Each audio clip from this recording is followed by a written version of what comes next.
नमस्कार, मैं शालिनी और आप देख रहे हैं जी मीडिया टुडे। भारतीय विमानन कंपनियों को लगातार फ्लाइट्स में बम की धमकियां मिल रही हैं। लगभग एक हफ्ते से धमकियों का ये सिलसिला जारी है। बीते 24 घंटे में अलग अलग विमानन कंपनियों को अब तक 80 उड़ानों में बम की धमकी मिल चुकी है। इन धमकियों के पीछे किसका हाथ है?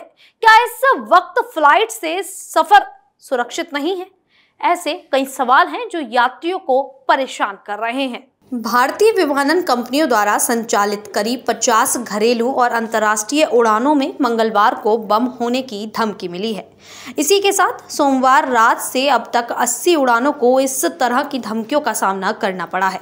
सूत्रों के अनुसार एयर इंडिया और इंडिगो की 13 उड़ानों, अकासा एयर की 12 से अधिक उड़ानों और विस्तारा की 11 उड़ानों को धमकी मिली है। सोमवार रात को भी एयर इंडिया, इंडिगो और विस्तारा की 10 उड़ानों को इसी तरह की धमकियां मिली थी।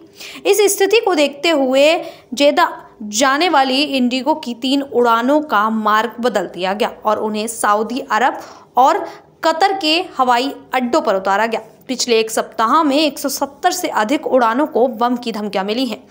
आकासा एयर के प्रवक्ता ने बताया कि उनकी कुछ उड़ानों को सुरक्षा चेतावनी मिली है और वे स्थानीय अधिकारियों के साथ समन्वय में सभी सुरक्षा प्रक्रियाओं का पालन कर रहे हैं। हालांकि आकासा एयर ने यह स्पष्ट नहीं किया कि कितनी उड़ानों को यह चेतावनी मिली। इंडिगो, एयर इंडिया और विस्तारा ने मंगलवार को इन धमकियों के संबंध में तुरंत कोई जानकारी या कोई बयान नहीं दिया है। लेकिन इंडिगो के प्रवक्ता ने कहा कि उनकी 10 उड़ानों को सुरक्षा संबंधी अलर्ट मिला, जिसके बाद यात्रियों को सुरक्षित उतार दिया गया। इनमें से कुछ उड़ानों को, जैसे कि बेंगलुरु से जेदा जाने वाली उड़ान 677 को दोहा और कोझिकोड से जेदा जाने वाली उड़ान 665 को रियाद की ओर मोड़ दिया गया। नागर विमानन मंत्री के राममोहन नायडू ने कहा कि बम की धमकियां भले ही अफवाह हों, लेकिन इन्हें हल्के में नहीं लिया जा सकता।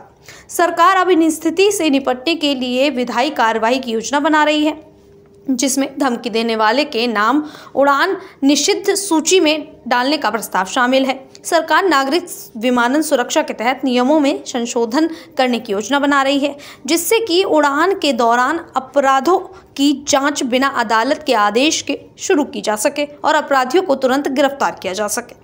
इसके अलावा विमानों में बम की धमकी देने वालों के लिए कड़ी सजा सुनिश्चित करने के लिए भी नियमों में बदलाव की योजना बनाई जा रही है। धमकियों की इन घटनाओं ने भारतीय विमानन सुरक्षा के लिए गंभीर चिंता पैदा कर दी है और सरकार इसके समाधान के लिए ठोस कदम उठाने की दिशा में आगे बढ़ रही है।